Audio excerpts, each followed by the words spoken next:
Bismillahirrahmanirrahim. Kiai Muhammad Jazir, ASP.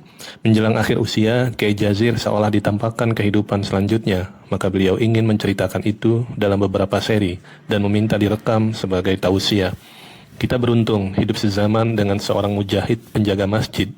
Keyakinan beliau tak goyah bahwa peradaban umat ini harus dibina dari masjid. Menyelesaikan masalah umat, politik, ekonomi, dan seterusnya dimulai dari masjid. Maka beliaulah yang memelopori dan menjamin kalau ada barang hilang di masjid akan diganti yang baru dengan model yang sama. Rasa cintanya kepada masjid membuatnya tak ingin tempat suci itu dianggap negatif, seolah sendal, motor, kotak amal, dan seterusnya yang hilang dianggap biasa. Sebagai DKM, beliau menjamin keamanan dan kenyamanan jamaah. Di antara kita, termasuk yang menulis refleksi dan menayangkan tayangan ini adalah generasi Iqra, buku panduan membaca Al-Quran yang ditulis oleh Kiai Haji Asad Umam. Yang kita pelajari dulu itu adalah salah satu kontribusinya dalam memperluas skala penyebarannya. Mulanya Kiai Jazir mengamati gerakan misionaris di wilayah Yogyakarta. Ada sebagian muslim bertukar iman dengan sembako. Beliau terpukul, lalu merenung, kenapa itu bisa terjadi? Akhirnya muncul ilham, di antara sebabnya lantaran umat masih jauh dari membaca Al-Quran. Maka beliau mohon Kiai Haji Asad Umam untuk membuat buku ngaji yang paling mudah sehingga orang-orang bisa dengan mudah belajar membaca ayat-ayatnya. Setelah 3 kali ganti nama, akhirnya nama Iqra yang dipilih, menyerupai nama majalah atau buletin yang dipimpin oleh Kiai Jazir. Kehadiran Kiai Jazir memukul dalam tanda kutip pengurus DKM yang gemar menumpuk uang untuk fokus bangun masjid. Sementara tetangga masjid ada yang kelaparan, kesusahan, pengangguran, banyak utang, dan semua problematik umat. Kiai Jazir adalah bukti bahwa peradaban umat yang dibangun dari masjid adalah jalan utama yang ditempuh oleh baginda Nabi Shallallahu Alaihi Wasallam dan para sahabatnya.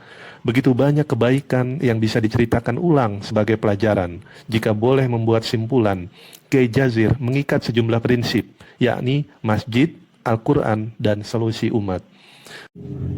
Melalui masjid, beliau bina pemangku peradaban, yaitu para pemuda. Melalui Al-Quran, beliau tanamkan keyakinan bahwa mukjizat akhir zaman itu harus jadi imam dan cahaya penuntun umat. Melalui solusi, beliau selesaikan permasalahan jamaah. Beliau hadirkan konsep berlomba-lomba dalam kebaikan di masjid. Melalui mesin absensi berupa fingerprint, beliau memantau jamaah yang senantiasa sholat 5 waktu untuk diberikan apresiasi ke tanah suci. Beliau mengatakan, sudah membuang kunci masjid agar siapapun hamba Allah bisa beribadah. Malamnya pun dibuat terang agar kapanpun jamaah datang merasa nyaman. Siapapun yang menginap disediakan kebutuhan yang layak. Puluhan kamar mandi disediakan seperti penginapan, lalu pagi harinya disediakan sarapan agar tak ada jamaah kelaparan. 2.000-an porsi makan siang usai Jumat disajikan, 3.000-an menu berbuka puasa disediakan, para tetangga masjid diberdayakan, semua akhirnya merasa senang. Kiai Jazir adalah tokoh besar umat ini, makamnya didekatkan bersama pendiri Muhammadiyah, Kiai Haji Ahmad Dahlan. Di pemakaman itu, air mata tumpah dari ribuan pasang mata yang mengantarkan jenazahnya. Sementara dari depan layar gawai, jutaan umat terisak menyaksikan momen yang mengharukan, seraya mendoakan.